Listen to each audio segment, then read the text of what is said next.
Hello, I'm Myra, and welcome to Real Nurse Chronicles. You know, nurses are compassionate, nurses are innovative, and most of all, nurses are caring, and nurses are real.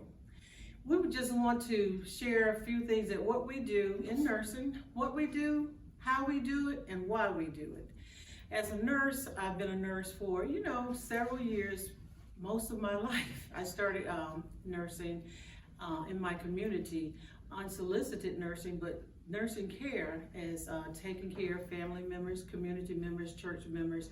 I've been caring for people most of my life. So my nursing journey started very early in life, and also was basically a dream of my mother. She wanted me to become a nurse, and I become a nurse. I fulfilled that dream for myself as well as her. So some of the things in nursing that I've had the opportunity of doing is getting to know patients, getting to know families, getting to know communities. So that has impacted my life quite a bit.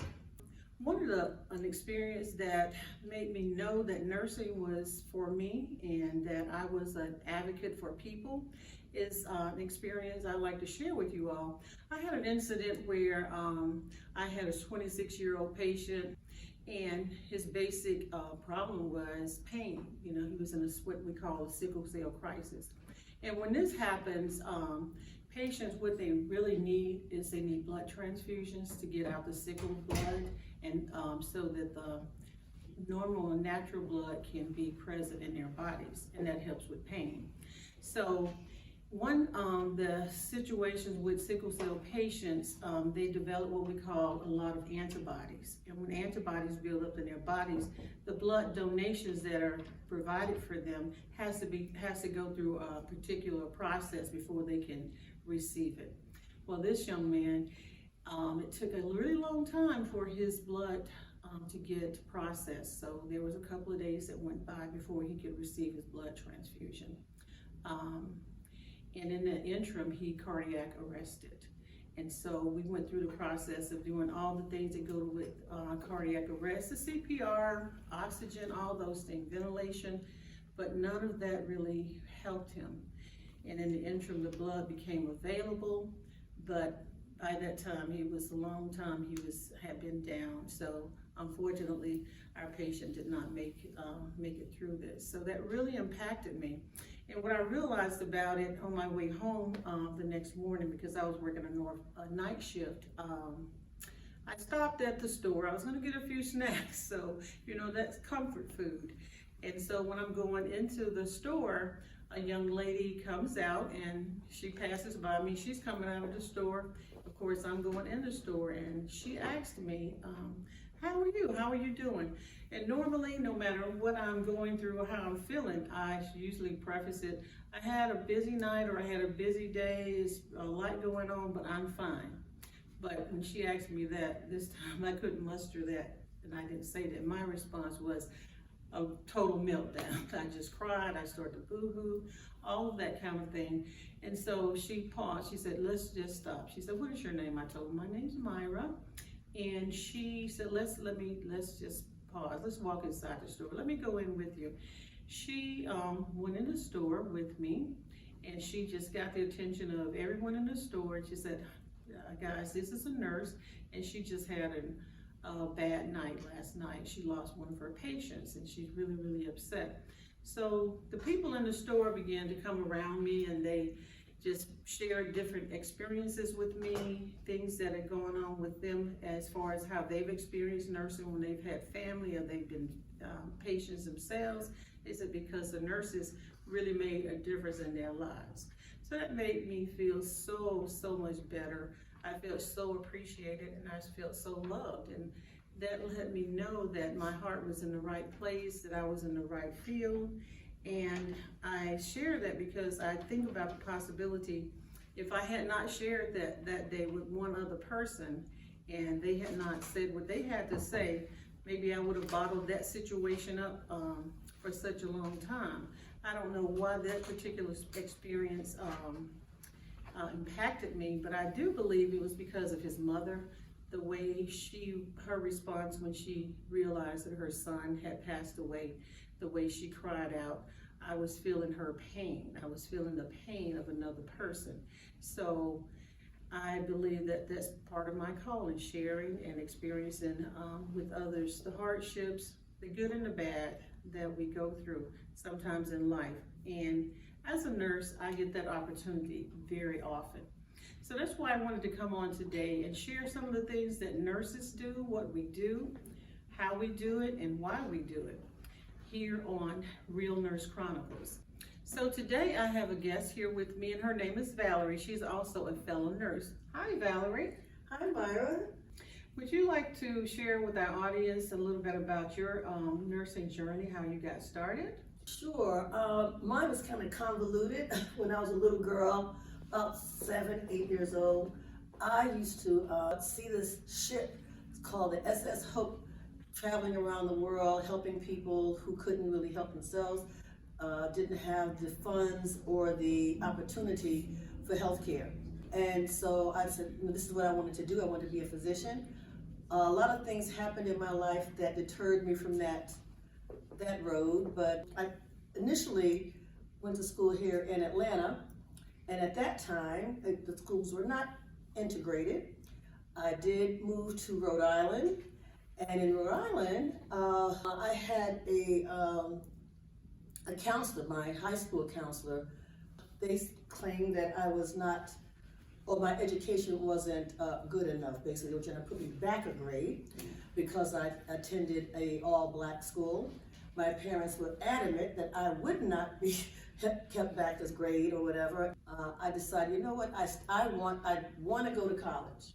I definitely want to go to college, but back then they did this thing called tracking, where if you didn't take this course in this grade or that course in that grade, you couldn't do it. So I had a proficiency test, and my counselor said that according to my test, I was not college material. Wow. And that I should work with my hands. Well, that stayed with me for a long time, until I was about 26. I saw this program on TV, something like Good Morning America. And this person was the same age as me. And she was a millionaire, and I wasn't. I said, no, I can't do this. I was a secretary for a director of nursing, and I just noticed the different opportunities in nursing. And so I thought, you know what? I'm gonna go back to school, I'm gonna be a nurse, and then I'll see if this is the field for me, and if it is, then I'll go to med school. So fast forward, I attended nursing school, and I realized that after being on the floor, that I'm really more of a nurse or a nurturer than a scientist. Oh, wow. 40 years later, I'm a nurse. Wonderful, Valerie. And I must say, thank God for moms and all those who support us in our dreams. And I want to add, I don't know of one doctor or physician that doesn't work with his hands. So that was very interesting story. So you are working with your hands, you're working with your mind, and most of all, you're working with your heart, I believe. Yes, I can see that in you, Valerie. Yes. So is there any experience you would like to share with us? Well, yes. There was a patient that required end-of-life care. He was in the hospital due to ALS. He was an end-stage ALS, which is commonly known as Lou Gehrig's disease. So he was on a vent. He could not breathe unless he was on a vent. He was also hospitalized for wound care. And basically, he was just tired. And so one shift, he thought we were going to start the end-of-life process. In the beginning of the shift, it didn't happen for whatever reason. I had to speak with his family and just explain to them that sometimes patients don't want to have the family present when they're dying. So I had to explain to them that when he decides, I would call them and let them know that he had made his decision and they could come in and be with them. Well, that lasted a while. When you are intubated, you are sedated. So there's a lot of processes we had to go through.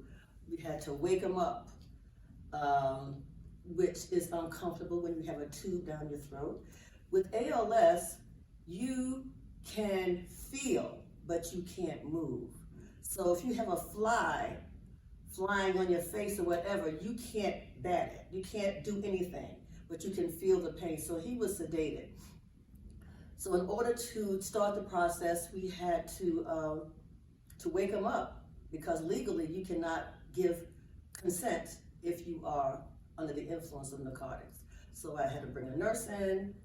We both, he witnessed me turning down the sedation. He also, after we did that, I had told the patient I would periodically check with him to see if he was ready. Now just imagine you making a decision, well, I think I'll die after the news, or I think that's how I looked at that. But every now and then I told him I would check with him to see if he's ready. I brought the nurse in, and he witnessed him saying, yes, I'm ready. Both of us are crying. We're crying because we knew this man was about to die. So we turned the sedation on. I called his family, told him he was ready, and at that time I would have to go through the process of ending his life. There was an order left on the chart: when patient is ready, call a respiratory therapist to pull his tube. So that's what I did. I called the family. I said he's ready. And before I called, I ended up just asking him, I said, do you want me to sit here with you?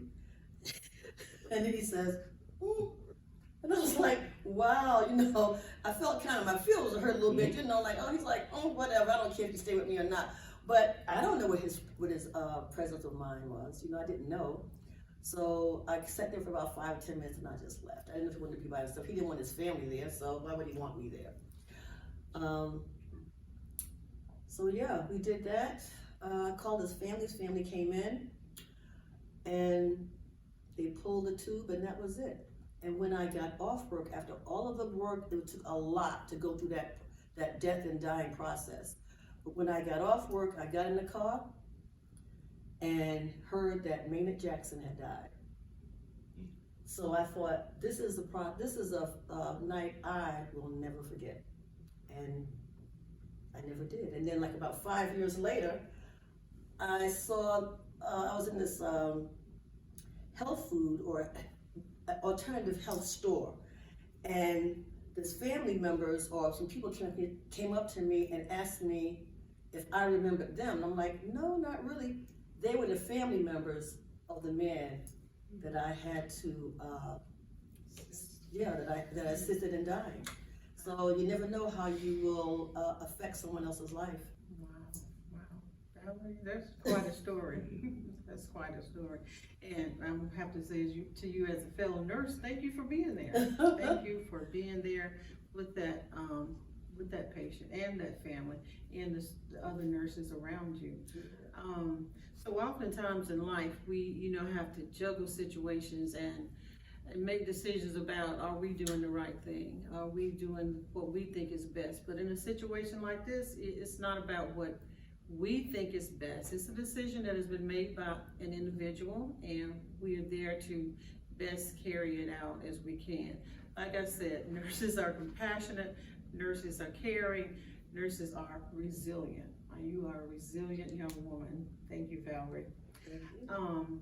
And with that situation, has that had any impact on the overflow of the rest of your life? So how you go along day-to-day situations? I think with that situation, as with many others, I find that I am a patient I'm a people advocate.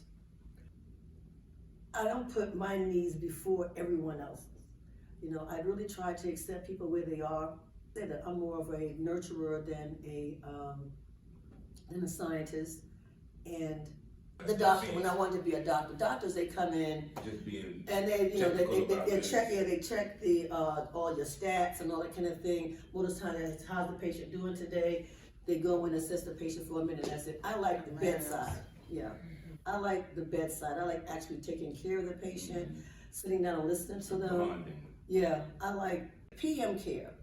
And PM care was when you would, at the end of the shift before, to go to bed, for the patient to go to bed, you would bathe them or, put on a nice clean gown, change their sheets, offer them offer them a sleeping pill or whatever, make sure that they're comfortable so they can get a nice night rest, okay?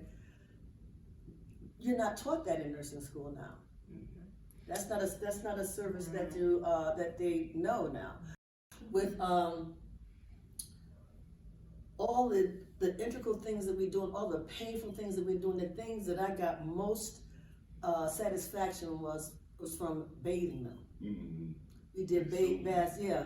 We did the bath, we did the massage, we changed their linen and made them feel good, because all day long they're going through all these painful experiences and the noise and the chatter and all of that. That to me was so satisfying, Yeah, I guess you could say zen, yeah. That I got a lot of satisfaction out of that. So yes, Valerie brought out some very good points, because like you said, doctors may be more what we consider mechanical or scientists, lab work, statistics. We are in the comfort zone. We are in the comfort zone in addition to adhering to those things, and we do seek the direction of doctors at all times. They are our go-to, we are their support. So yes, there's a lot that we do together, but there's some things that we bring that they may not bring. And I can remember one of our nursing officers, she would always say to us nurses, she would always say, remember that people come to the hospital for nursing care, not for doctor care. You can go to your doctor's office and get doctor's care. You get your labs drawn, have your blood work checked, your vital signs checked, but you're gonna get nursing care when you come into the hospital. So we will never fail to overlook that. Nurses are your advocate. Nurses are advocates. They are that piece in between you, the physician, and the family. So we put everything together. No, we are definitely your advocate. So again, Valerie, can you share some of the ways that nursing has impacted you within the other aspects of your life, or with people as a whole and in the realm of nursing? Sure, I believe that I am an advocate. There have been many opportunities, because we're all human, where we had to step in for the family, for the patient, and say, well, doc, this patient needs thus and so. What do you think if we did it this way, or if we did it that way? When I first came into nursing, the LPN was my greatest go-to, because they had the experience. I just came out of school. So I have to be humble enough to receive instructions from the person with the experience.